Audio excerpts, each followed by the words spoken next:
இருந்து எவ்வளோ நாள் வாழ போகிறோம், நம்ம 1000 வருஷம் வாழ போகிறோமா, 100 தாண்ட போகிறோமா? ஒரு நாளைக்கு பார்த்தீங்கன்னா 8 மணி நேரம். ராத்திரி 10 மணிக்கு படுத்தா காலை 6 மணிக்கு எந்திரிக்கிறோம். அடுத்த நாள் ராத்திரி 10 மணிக்கு படுத்தா காலை 6 மணிக்கு எந்திரிக்கிறோம்.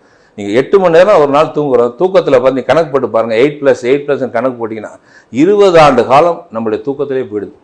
ஒரு மனிதனுடைய சராசரி வாழ்க்கை 60 ஆண்டு காலம், அதில் 20 வருஷம் தூக்கத்தில் போயிடுது. மீதி இருக்கிறது 40 வருஷம் தான். அந்த 40 வருஷத்தில் குழந்தை பருவத்தில், இளமை காலத்தில் நம்ம எந்த வேலை வெட்டிக்கு போகிறதில்ல, பெற்றோர்களை டிபெண்ட் பண்ணி தான் இருப்போம். அதில் 10 வருஷம் போயிடுது. மீதி இருக்கிறது 30 வருஷம். அந்த 30 வருஷத்தில் வயதான காலத்தில், முதியோர் காலத்தில் ஏப்பா இல்லை நம்ம புள்ள பார்த்துக்குவோம் அப்படின்னு நம்ம ஓடி வேலை செய்ய முடியாத காலகட்டங்கள், அதில் 10 வருஷம் போயிடும். மீதி இருக்கிறது 20 வருஷம்தான் ஓடி ஆடி வேலை செஞ்சு சாதிக்கக்கூடிய காலகட்டங்கள். அந்த 20 ஆண்டு காலத்தில் 4 பேருக்கு நல்லது பண்ணி, தாய் தப்பு நல்லது பண்ணி, அண்ணன் தங்கச்சி, அக்கா தம்பி, சித்தப்பரி, இப்போ மாமச்சான், பங்காளி, பக்கத்து வீட்டுக்காரன், எடுத்து விட்டுக்காரன், வேண்டிய வேண்டாம்னு எல்லாத்துக்கும் நல்லது பண்ணிட்டு இப்படி ஒருத்தர் இருந்தால், அப்படி ஒருத்தர் வாழ்ந்தான், அப்படி செத்தான். நம்ம செத்ததுக்கப்புறம் நம்ம பேரை சொல்லணும். அந்த மாதிரி ஏதாவது சாதிச்சுட்டு போகணும் நான் அடிக்கடி சொல்லுவேன்.